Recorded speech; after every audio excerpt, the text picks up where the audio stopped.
when we honor or keep our word, we know ourselves as whole and complete. And then others also see us that way. And that's what I'm talking about, like there's that ripple effect.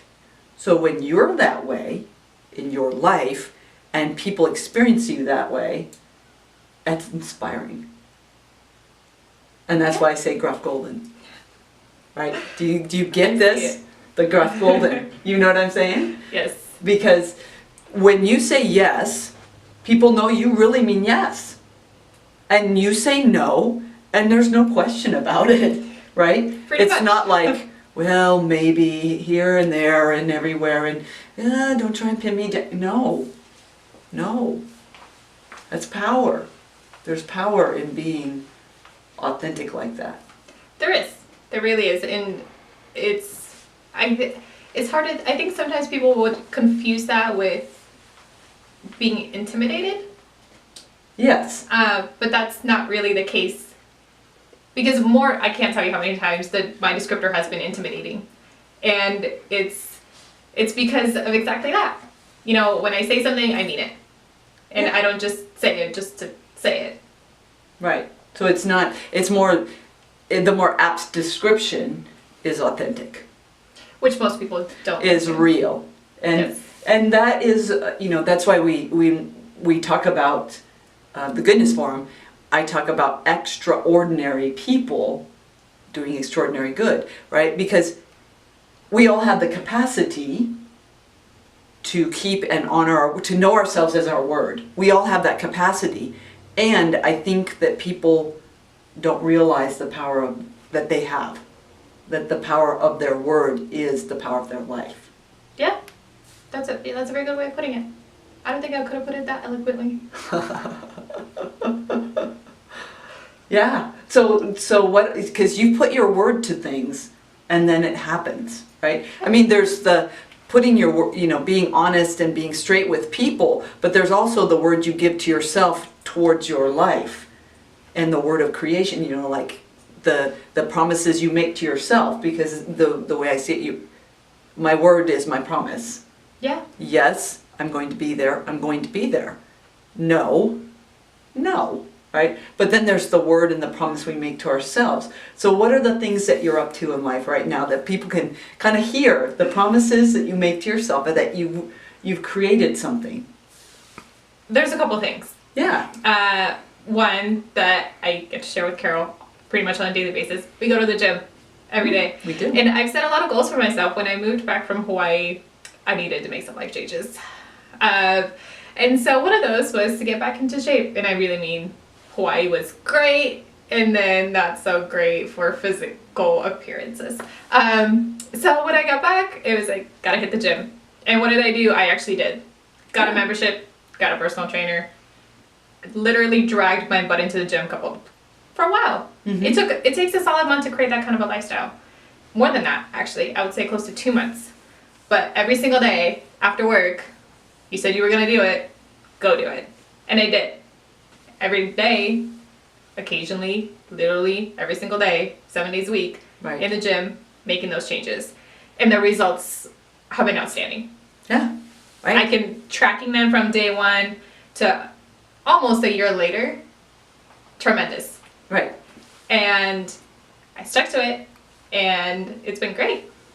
And it's one of those, I wouldn't call it self-discipline. I would just call it achieving what you're after. Well, I would call it being consistent, knowing yourself as word. Like, you are your word. You gave this promise to yourself, and by the inch, it's a cinch. Yeah, I mean, it's hard. Some days are Sometimes hard. no one said it's easy to keep or honor your word. No, it's Sometimes it's difficult. Everything pulls for you not to sometimes, right? Yeah, but then it's, right back at it. Even if you fall off the wagon. Get back in it. Get back. Right. So that's number one. And the second one is I'm trying to finish my master's, which means writing a thesis. Mm-hmm. And it's probably been the craziest thing I've ever done, not quite, in my academic life. Writing a thesis takes a lot of everything. Mm-hmm. Intense research, hours and hours of not just research, but reading and analysis and figuring out how to take this very vague idea, condense it into something, and then make it happen into this essentially obscenely long research paper. Obscenely. Obscenely long. That's a great word. And something that you can actually be proud of for writing. And I am currently 97 pages in. Whew, that's a lot of pages. It's a lot of pages. Yeah. I'm not done. But once I am, I mean, it's already feels like one of the greatest accomplishments. Absolutely. I've written long research papers and I'm talking, 25 to 30 pages, but nothing in comparison to this. Right. This is something maybe not in a way daunting, but once you get a good grip on it, it's not so bad. Good lesson for life, right? Like Yeah. there are a lot of things in life that seem, oh my God, I could never, oh, that's too much. No. So, how does that happen? How does 97 pages, how do you get to 97 pages? It's a lot of, I gotta work on it. And you just sit down and you work on it. And it's a lot of, I can't today. Just can't. And then you don't. Yeah, and then what? And then you do. Yeah. And it sounds so simple. It's not. And it's a lot of mental concentration. It's mentally draining. Yeah. Trying to figure out how to piece it all together. I mean, people hear thesis and they think, oh, it's just a long paper. No. Mm-mm. It is so much more than just a really long research paper. And you don't know that until you start writing it. Mm. So one of the things we say here all the time is, you don't have to know the how, you just have to know the what. What do you want? And the how shows up. Yeah, actually, that is remarkably true. You just start. And honestly, I started in the middle. Right smack in the middle. And I didn't start with an introduction. Didn't even bother with a conclusion. I had no idea what I was going to write. I just took a research paper I'd already written on the same topic. And I copied the vast majority because I can. It's my own work. Right. And I started from right there in the middle. And then just jumping back and forth, this topic, and then it slowly came together and I slowly connected. And now I have it broke down into chapters. And I have 3/4 of my, it's not an introduction, it's a lit review, it's a literature review. Yeah, sure. There's different 3/4 of that done. You can say I have a body of it done. So I have minor edits, lit review, conclusion, and I'm ready to send it off. Fantastic. Standing between me and that piece of paper that says I'm smart. You are smart. There's no piece of paper that's going to tell you that. You get that. I do. So, but it's an accomplishment, isn't it? It's something you wanted to go for. And one of my favorite quotes is something along the lines of, someone told me not to bite off more than I can chew. And I said I'd rather choke on greatness than nibble on mediocrity. Ooh, lovely. Yep. Yeah. Good job. I have no idea who said that. I don't either, but I love it. But it's epic and yeah, that's so you're going for greatness. Going for greatness. Why not? Because right? I can. That's right. That's right. I love and my it. other life mantra of sorts is when everybody says I can't, I do just to prove I'm wrong. Well, sometimes that can be a motivator.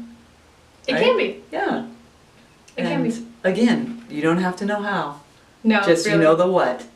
Pretty much. You just start, and then all of a sudden it just happens. Fantastic. Milster, that's what I like to call her. Thank you for sharing with us. I appreciate you being here, and it takes something to come on and be authentic and be, out there in the world. Well, thank you, Carol. Yeah, I really enjoyed our time together.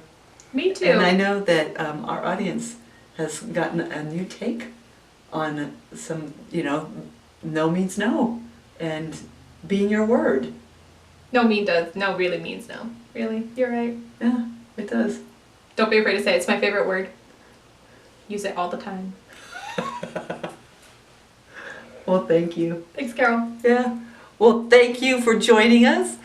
Come back next time where you get an opportunity to meet more extraordinary people that are doing extraordinary good and spreading positivity in the world. Thank you again. We love you. See you next time.